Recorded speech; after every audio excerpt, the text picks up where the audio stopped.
I didn't come in late. Hey, everybody. Welcome to another episode of Idiots Array. You caught me mid-sentence. I'm Alan Zog, the Jedi. We have alongside Ryder, Waldron, and Mark Suter. Guys, how are you? Well, we're doing good. We're getting the glitches out here, but it's good to be back. We had a very happy birthday this week in the Idiots Array family. Mark turned 27, I believe. So happy birthday, Mark. Yes. Before we started, we were talking about this, and I forgot that I had a birthday. Yes, I'm 37. Wait. Did you say 27? 37. I'm 37. Oh, 37. I was like, wait a minute, Ryder. Are you going too young there, Ryder? Because one of our previous episodes, Mark talked about the fact that he was going to be 40 the next time a Star Wars movie hit the theater. It sounds that is true. I will be. That's crazy to me. Now. Because we were talking that he'll be 40 and then shortly thereafter I'll be 50. So that puts me, a decade difference between Mark and I don't know how I feel about that. Yeah. So, hey. Also, I feel like there are a few people that were waiting for us there. And what happened was it was scheduled, and then there's a button that says go live. And if so on a Mac, you can tap or you can like hard press. So I tapped it, and apparently it didn't do anything. But if you click it, then it brings up another box that you have to again hit go live. So we were just talking about schools for about 10 minutes. I came in late. So hey, this works out better because I was right here to start. Yeah. So now we're all good. Sorry that was a bit of a delay, but we can actually get into our topic. We did have an email from Ian. So yes. Ryder, why don't you read that? Then we can answer the question from Ian. Yeah, you bet. So Ian says, "Hey, Idiots Array, sorry for no email last episode. Lost track of time and got preoccupied. And like I said earlier, Ian, I am very forgiving. Mark and Alan are not quite as forgiving as I am. Anyways, I had a question for you all. If you could vacation on a planet in the Star Wars universe, which one would you choose and why? I would have to choose between 3 planets, Coruscant, Alderaan, and Kijimi. May the Force be with you, Ian." Mark, what do you think? Where are you booking your next vacation in the Star Wars galaxy? Well, I would say Naboo is tempting. The Lake Country is very pretty. But also, my answer, it's been kind of hot around here lately, so Hoth sounds pretty good because I hate sweating a lot. It's like the worst thing. Like if I could work out without sweating, man, I'd work out all the time. But, I just have an aversion to being sweaty, especially in front of people. Like, why are gyms a thing? Like, ugh. I had a gym membership once, and it's just like, I am sweating around other people. And I just felt awkward, especially when there's like a lady that's like weightlifting, and she can lift obviously 3 times as much as I can. And I'm just, on a treadmill sweating profusely. So, all right. That's the treadmill thing there, right there. Alan, what do you think? Are you laughing at his story or are you also laughing at what I'm doing? Because I don't know if everybody's seeing what I'm seeing, and what you guys are seeing is Mark and Ryder are right on top. So as each one of you talk, Mark, you were first. Ryder, you're next. Yeah, and you look like Mike. Is it Mike Brady? I can't remember. Is Mike Brady in the middle of the Brady Bunch? Okay, hey, I didn't even think of Brady Bunch, but you're right. So, and we talked a little bit about this before we started recording because of the blooper. But I found Coruscant to be an interesting choice, Ian. I don't know that I'd pick it as a vacation, but it's one of my favorite locations in Star Wars. I do love it. Much, even if Ryder doesn't agree with me on that one. But my choices of places would be Naboo, Kijimi, and I've already forgotten the other one I said. Endor? Alderaan? No. Alderaan. Yeah, it was Mark that said Endor, but Endor, I couldn't disagree on that either. That would be kind of cool to hang out with the Ewoks. Endor would be a great socially distant vacation spot, especially if we could get a speeder bike. That would be top. Especially if I could get some hugs from a bunch of Ewoks. I mean, come on, warm hugs from Ewoks.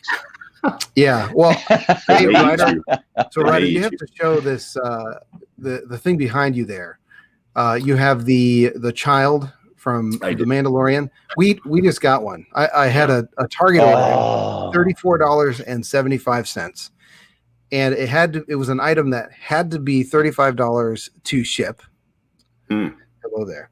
And anyway, So I had to add an item to get to $35 so it would actually ship because I need espresso. I need the beans to make the coffee because I'm my own personal Starbucks. Anyway, okay. to fill out the order, we needed something. So I got one of those, and it is impossible to look at the child and not feel happy. Yeah. The face, it's perfect. It's so good. That's why I wore my shirt today, to make everybody so happy. Nice. And yeah, Alan did say Kiwo Jima.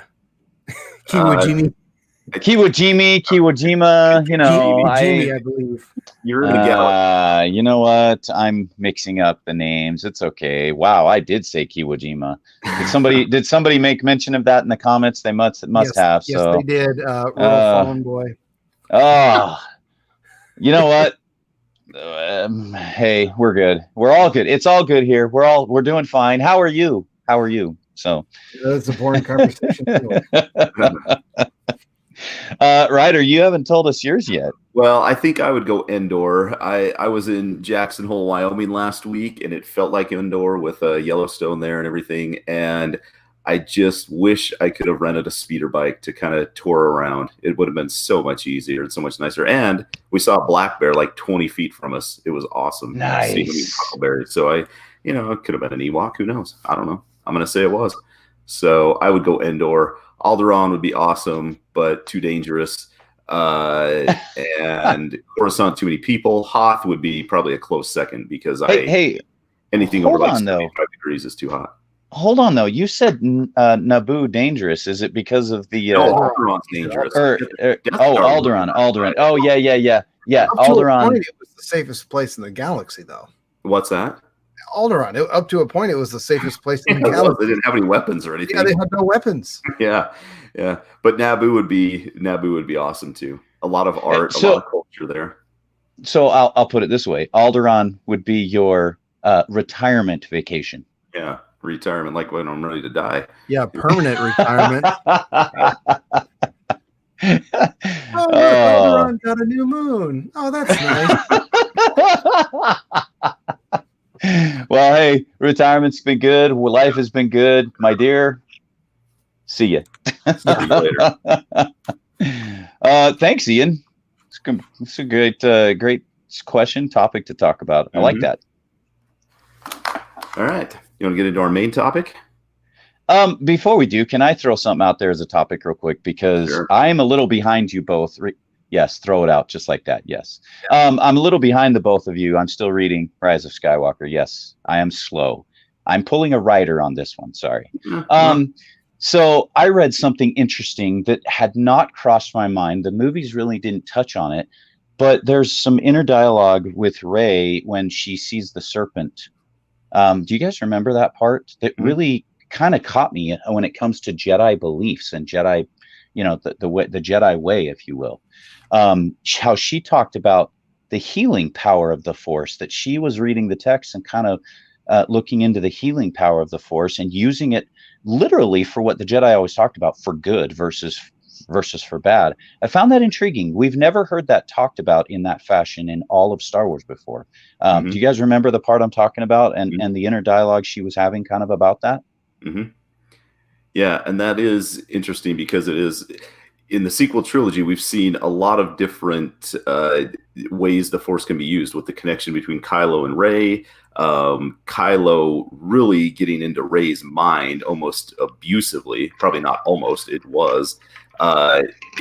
It was even different than Obi-Wan using a Jedi mind trick on the weak-minded, and it was much more than that what Kylo did, and so it just goes along with these kind of expounded uses of the Force in the sequel trilogy, and they all, I felt, flowed really well, made perfect sense to me, and I'm very accepting of things in Star Wars, so I thought it was pretty cool and worked well. Yes, and I agree with all of that. Rural Farm Boy points out it's the Vexus. Yep. Yeah, thank you, Vexus.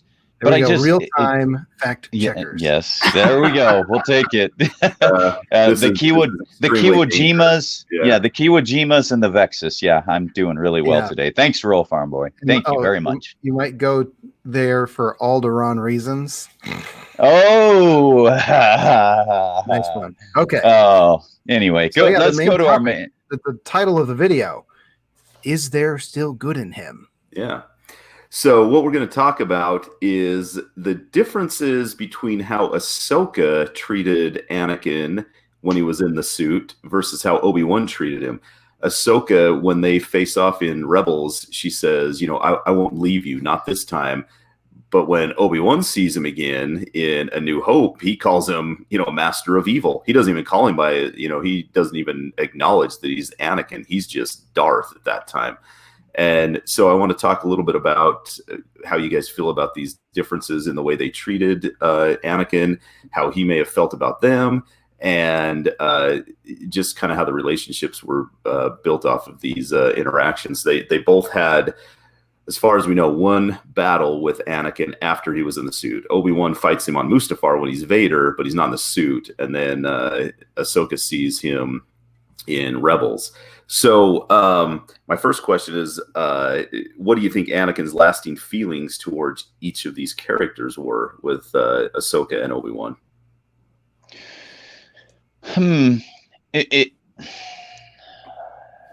If we go off of just the mere evidence alone, the final lightsaber duels with both of them, I almost feel like it was similar.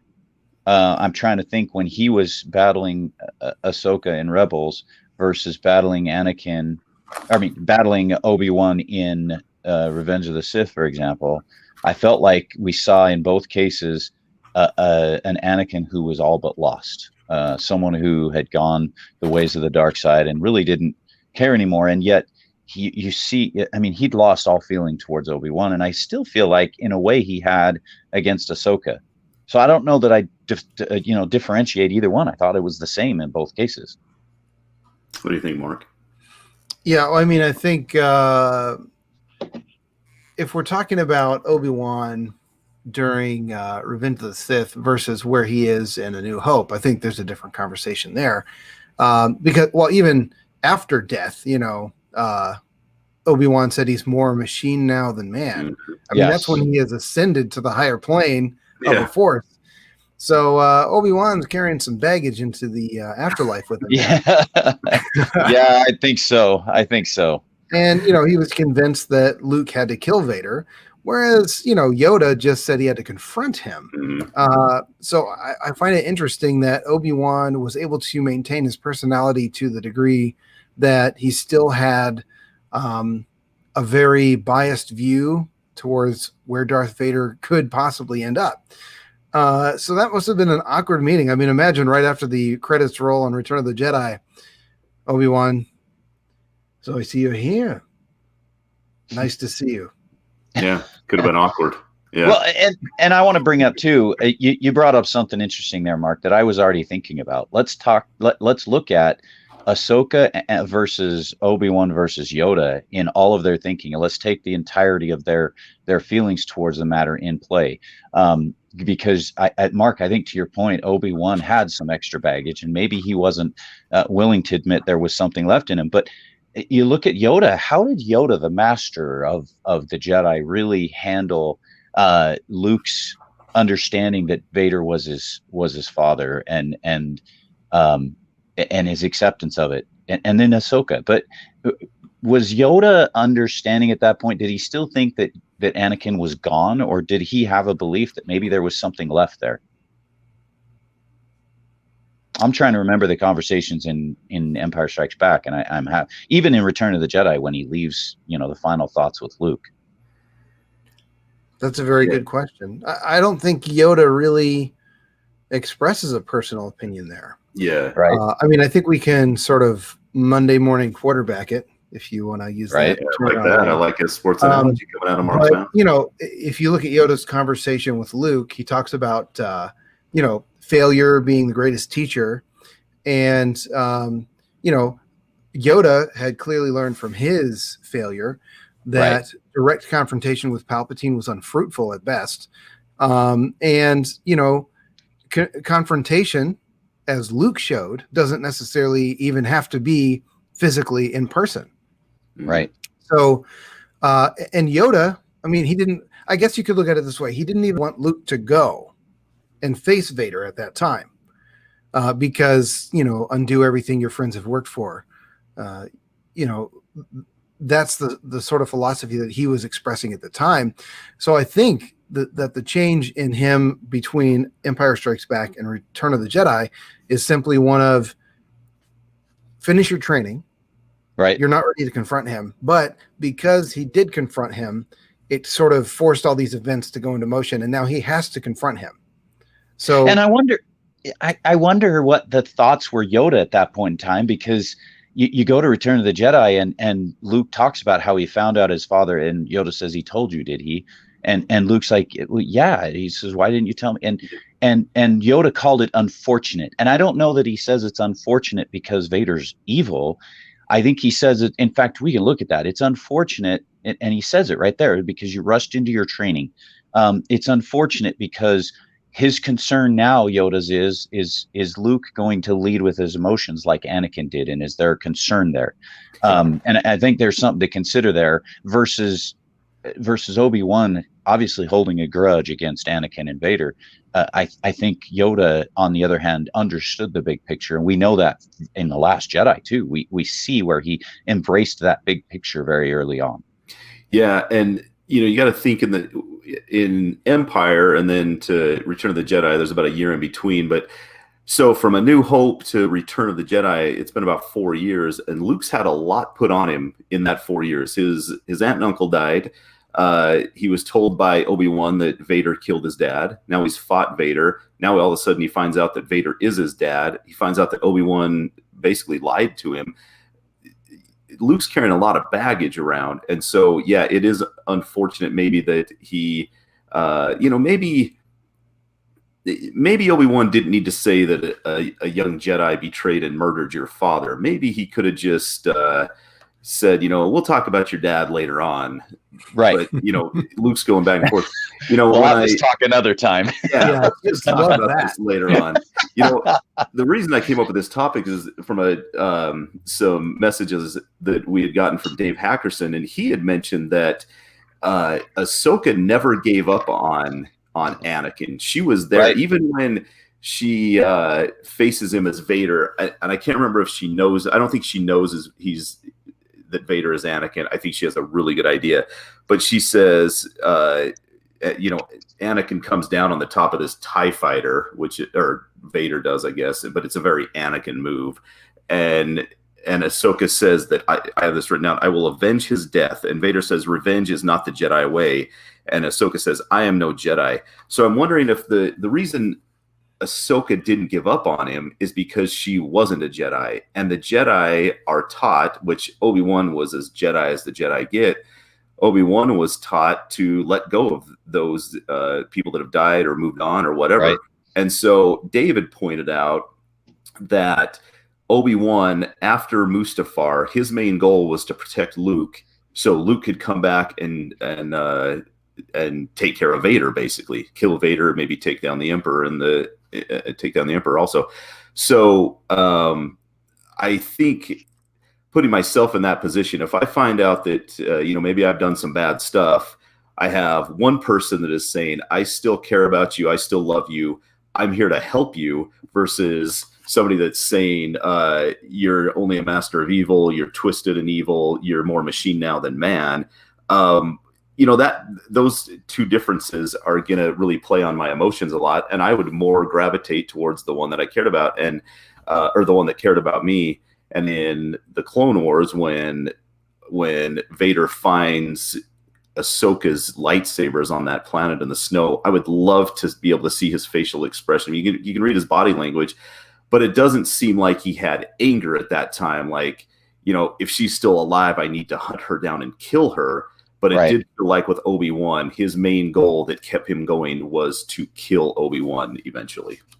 Right. I agree. Mark, we're going to go to comments here, but I do want to say, Dave, thanks for the messages, because I did get a Facebook message from you. I intended to respond to you. I'm trying to remember if I actually did. And if I didn't, I need to go back and reread it. You sent it during the day that was quite the day. So I apologize for not getting back to you, but Can I just mention one comment from Cam Ray? He says that Obi-Wan was ticked because he had to live on Tatooine for 20 years. If I'm on Tatooine for 20 years, I'm ready for somebody to cut me in half. I'm wearing a brown robe in the hot sun. Sand is everywhere. Yeah, do what you want. If Maul had shown up next to that campfire, I would have said, just throw me in it and stab me. I'm done. Put me out of my misery. Too much hot, too much heat. So.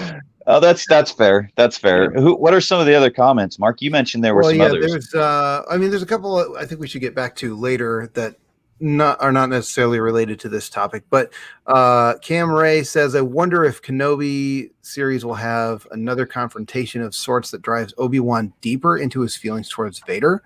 That idea is very intriguing to me. There have been rumors that Hayden Christensen might be in the series, which, there's a lot of possibilities for how that could be incorporated, whether it's flashback or dream sequence or whatever. But I definitely think that we could expect some more feelings on Vader. I mean, what's going to be occupying his mind? You've got Luke that he has to watch over, but then he's going to be thinking about all the regrets that he has from the past. So I think that is right. That is probably something. He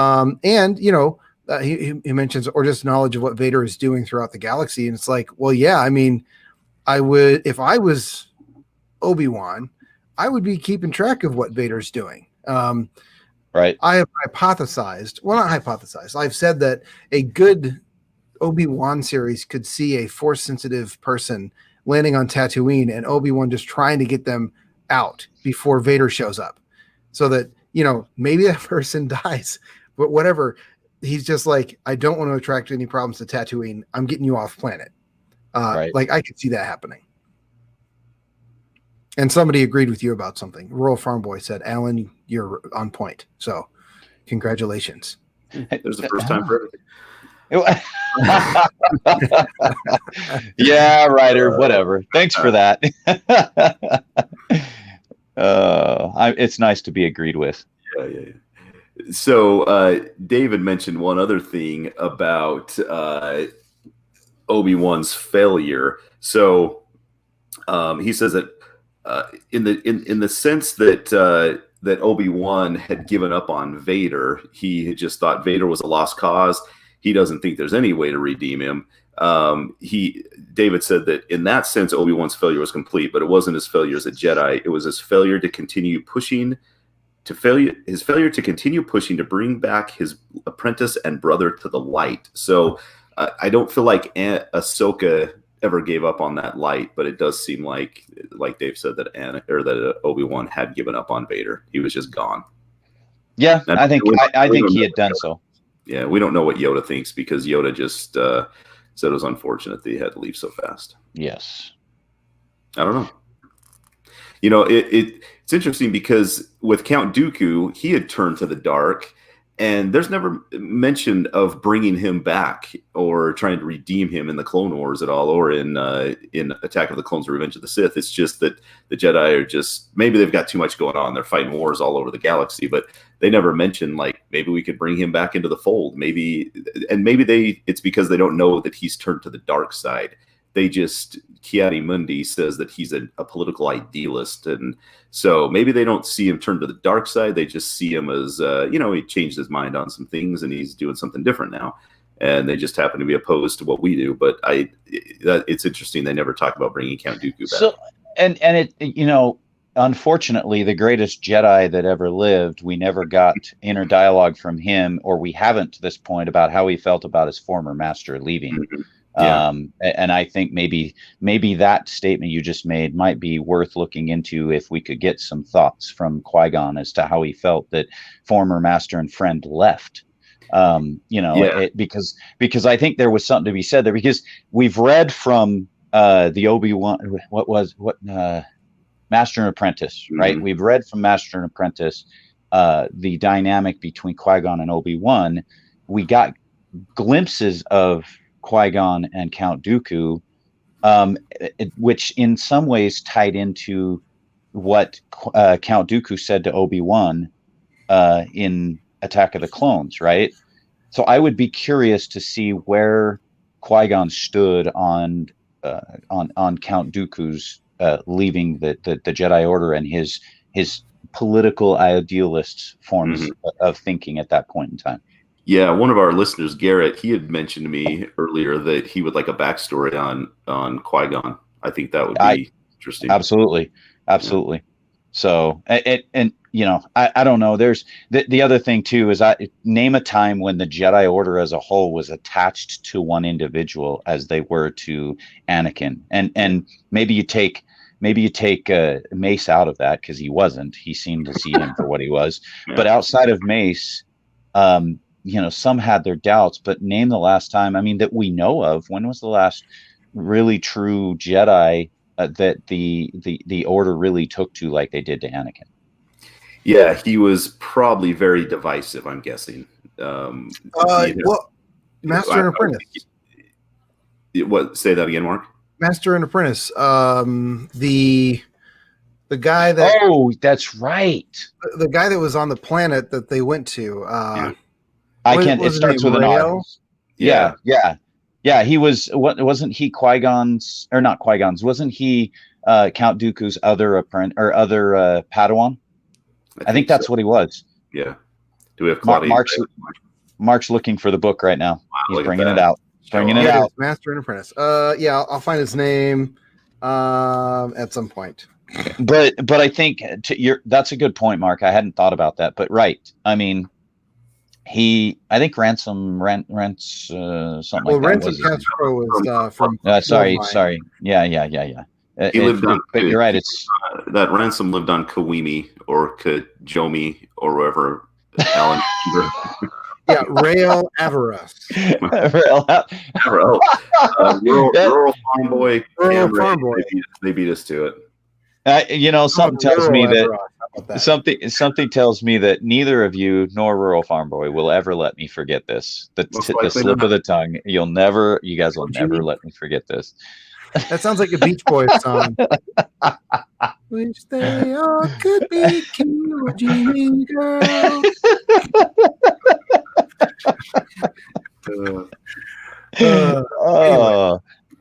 Okay, so going back to the title of the show, is there still good in him? Do you think that Ahsoka thought there was still some good in Anakin, even though he was in the dark suit? And even though when Ahsoka said, "I won't leave you this time," or "I won't leave you not this time," whatever it was, and Vader says, "Then you will die." Like, you know, at that point, I'd be like, "Oh, well, maybe he's not that good." But do you think she still thought there was some good in him? Yes.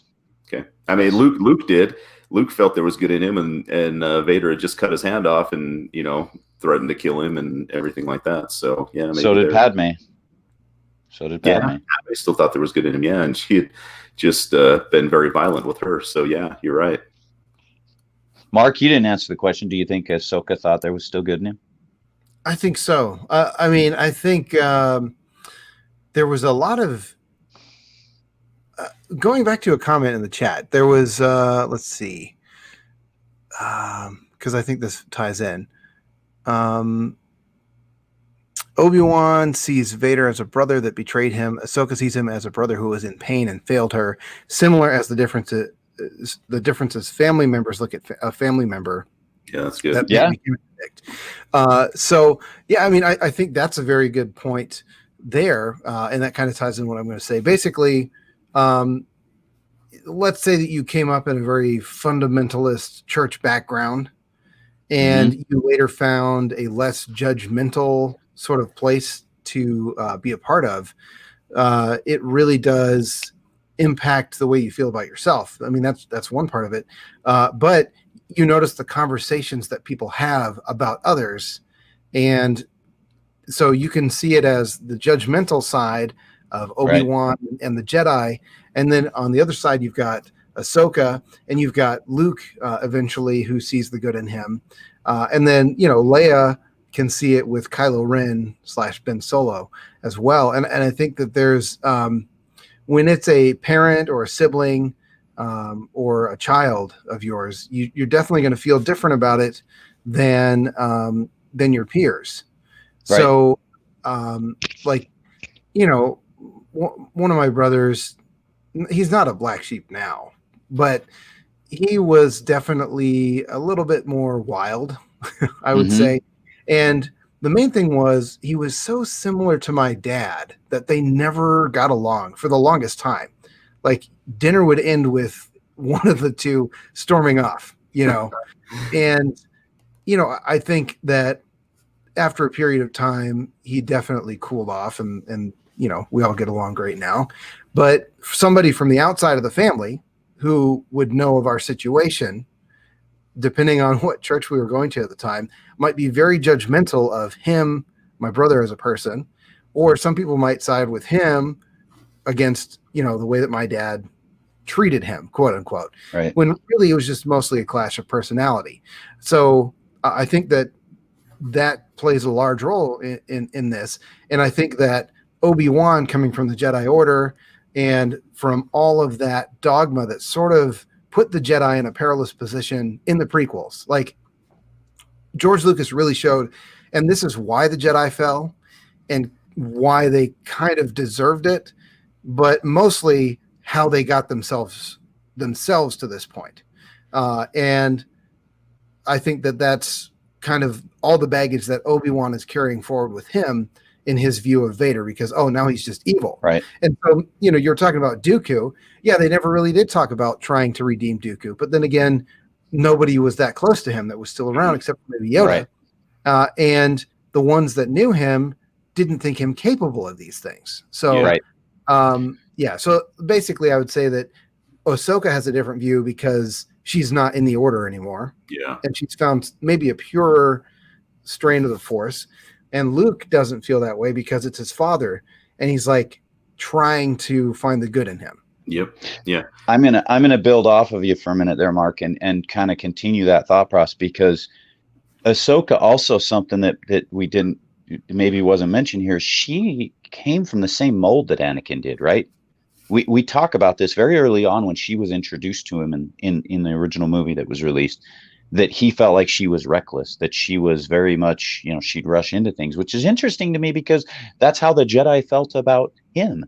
And it's interesting that Yoda is the one who selected her to be, or was her chief important part in making sure she was put with Anakin. And I think there's some wisdom there. And I think we learn that later on. Ahsoka was the most like Anakin, which is why she, even the way she felt about the Jedi Order, I think was similar to the way she knew Anakin felt about it, which is another reason why I believe that she thought there was good in him, because she knew she felt the same way about the Jedi Order that he did. He just went about leaving it much differently than she did. He went down that dark path and she didn't. But their paths met there in Rebels. And I think we saw where the light met the dark between the two of them. And I think they're okay. Back to my initial statement. Yeah, maybe she was way different in her handling of Anakin at that point than Obi-Wan was in his final battle with him. Well, and she may have understood his personality a lot more because they did have similar personalities. Anakin and Obi-Wan did not have similar personalities. It didn't feel like I have 3 sons. One is very much like me, very introverted, very he's just very much like me, which is, I guess, maybe a curse, a blessing and a curse.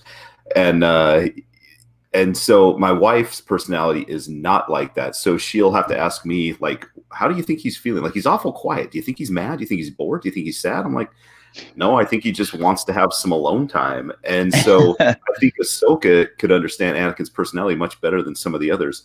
I want to go to a couple of comments here in the chat. The 2Med2 Star Wars Network says the cat is full of nerds. I'm assuming they meant the chat is full of nerds, but all I can picture now is a cat being sliced open like a tauntaun with a lightsaber and nerds spilling out. And then Cam Ray is saying, no, it's a hairball. Yeah, a hairball full of nerds. Cam Ray says my only grudge is against pineapple hanging out in the wrong places. I'm guessing that's a pizza comment, but now they're debating Tupperware versus Pyrex. What's that, Mark? Now they're debating Tupperware versus Pyrex. So, I don't have a cat in that fight. Okay, so you mentioned cat, I'm thinking Lothcat, and then you mentioned Tupperware versus otherwise, and I'm thinking about Aladdin. Oh yeah, still good. This is the famous Dead Sea Tupperware.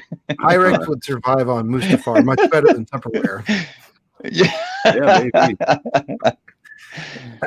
Anyway.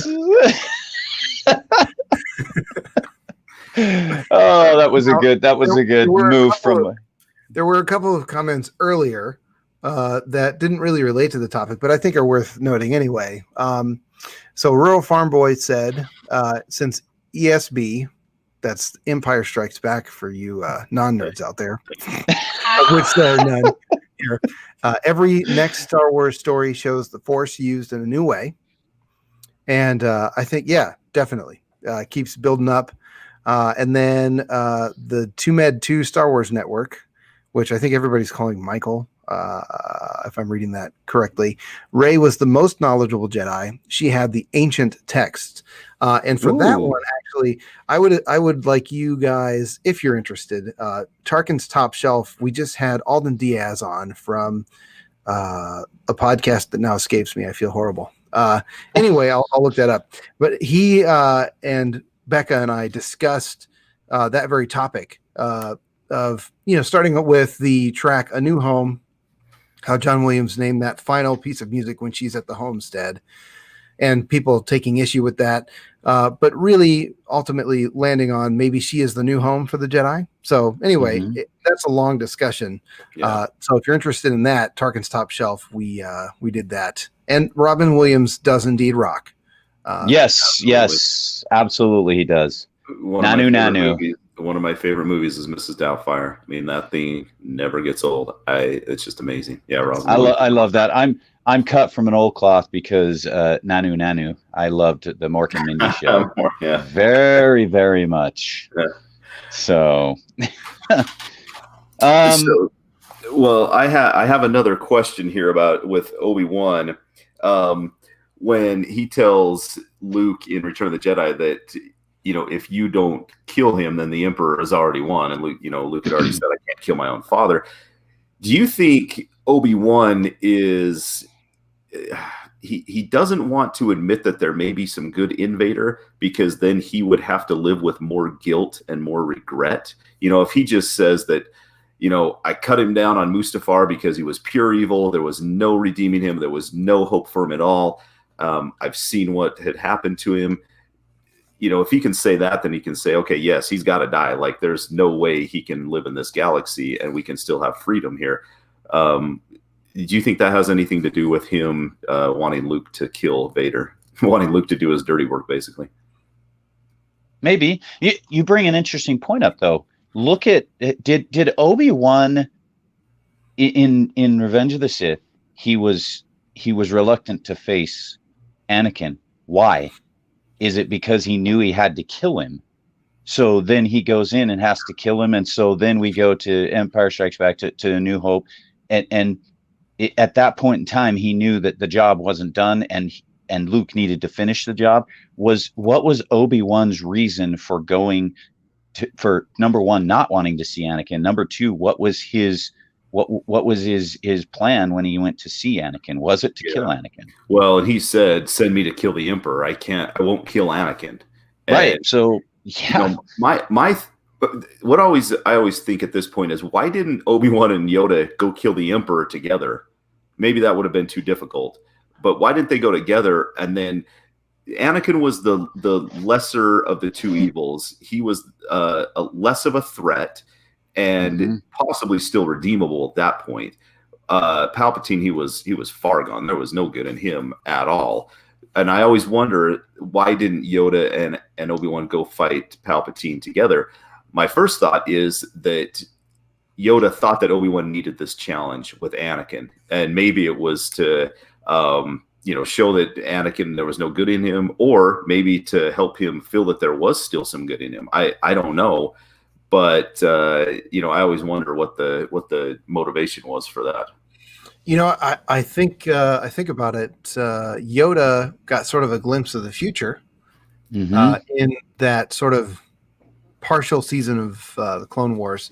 But I think the larger thing is Yoda and Obi-Wan have very different approaches to what these confrontations mean. Yeah. Because if you really think about it, if Obi-Wan faces Anakin, maybe there's a chance that he, being almost a brother, I would say they were as attached as any two Jedi had been to each other, like it was a familial bond basically between Obi-Wan and Anakin. So maybe there was a hope that he could, by confronting him, convince him to turn away from his newly evil ways. But Obi-Wan automatically goes to, well, if I'm gonna face a Sith, I'm gonna have to kill him. Right. Even though he didn't really do a whole lot of that. He may have cut them all down to size, but he didn't kill him. It's true. And I always think it's funny in Revenge of the Sith when Obi-Wan says, Chancellor, Sith Lords are our speciality. And I'm thinking, yeah, not really yours, Obi-Wan. Not really. But maybe. Well, light bulb just went on upstairs. It literally could go on right in the corner. Yeah. I don't have clicking that on. I don't have many light bulbs that come on, but I just had one come on because I think it's relevant to this conversation too. You go back to Yoda in Revenge of the Sith when Palpatine killed Mace Windu and Anakin was a part of that. Yoda dropped to his knees. And all of the Jedi dying around the galaxy, Yoda dropped to his knees. What had more impact on him? The loss of all the Jedi and including Mace, or was the impact felt in Anakin going to the dark side and he felt that and that had such a big impact. Yeah. And maybe that then turned around and affected his viewpoint going forward that Anakin still could be turned back and still was worth saving. Yeah. Interesting thought to think about. It felt like when Anakin turned, Yoda knew that something really terrible had happened. Maybe he felt sorry for him, but he also probably knew that this is the beginning of something bigger, that with Anakin turning, there's going to be many more Jedi die, and there's going to be much more evil in the galaxy. It felt like Anakin was almost holding the dam, holding everything back, holding the dark side back. When he broke, then it was just like a flood of dark and evil throughout the galaxy. Mark's got a grin on his face, either because he has thoughts on this, which I think he has thoughts on this, or because he's reading comments at the same time, and there's some good ones. I'm trying to figure out what's going on here in the comments. But before we get to those, I want to hear them. But how do you feel about this concept? And because I think my thought process on Yoda actually does fit our topic. There's still good in him. That Yoda right there on Kashyyyk, how he felt. What did he feel more? Is my question. That is a good question. I would say that he reacted to Order 66. But then again, it was all tied into that same moment when Anakin becomes Darth Vader. But yeah, I mean, he was the one to bring balance to the Force, and I think he, like you were saying, I think Ryder said it, that he was maybe the dam holding it back. Not just the tipping point, but also the dam that was kind of holding the reservoir back. So when it broke, it's just so I don't know. It's all tied in together. It's hard to parse out exactly what, because it all happens so fast. So I'm at a disadvantage here. You both see the comments, and I need to hear what's so entertaining here, Mark. Please. I don't even know. They're talking about. Yeah, somebody said that they don't have anywhere. Yeah, okay. We went from Tupperware to somebody saying that we're saying spoilers because they haven't seen the prequels yet. I would bet 100 American dollars that nobody in this chat has not seen the prequels. If you're fans of our show, we talk about them quite a lot. So. And if you're not fans of our show, and if you haven't seen the prequels, why are you here? Yeah, it's not a judgmental thing. It's just like, why are you wasting your time? Heck, I'm grateful you are wasting your time watching me. That puts some importance in what I have to say, or not. I don't know.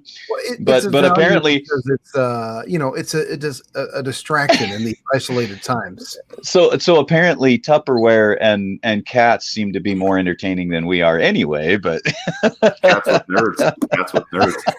Now, if somebody could put that together somehow with Photoshop, don't go cut many cats open. We don't need cat abuse. I'm not a huge fan of Nerds Candy. I think they're still a thing. When I was a kid, you'd have like They a are. box of them, and one side would have one flavor, the other side would have another flavor.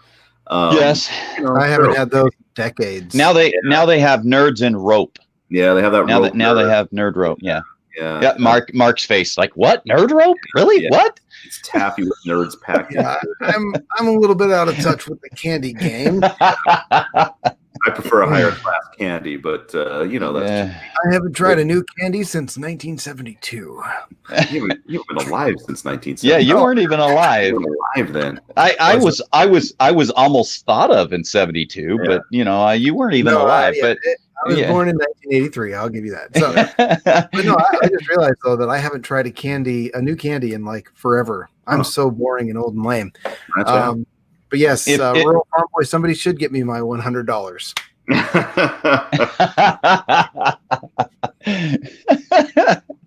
Oh, all right. This is good. This is too good. I'm gonna have to go read the entire thread when we're done here, because it should be entertaining. So thank you all for the entertainment, because this is fun. And this is what we like to do, is have fun. Usually it's at each other's expense, but according to chat, now it's at all of our expense, which makes it more enjoyable. Yeah.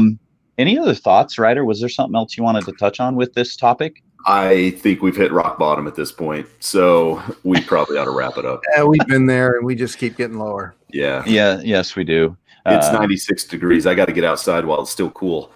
We're dropping lower than level 250 or whatever it is on Coruscant. We're going down, way down. Yes. Yeah. All right. Well, thanks for joining us, everybody. We'd love additional thoughts on this. We love your chat, by the way. This is great. And you don't have to just chat with us here on Twitter. I'm not on Twitter, but you can also email us.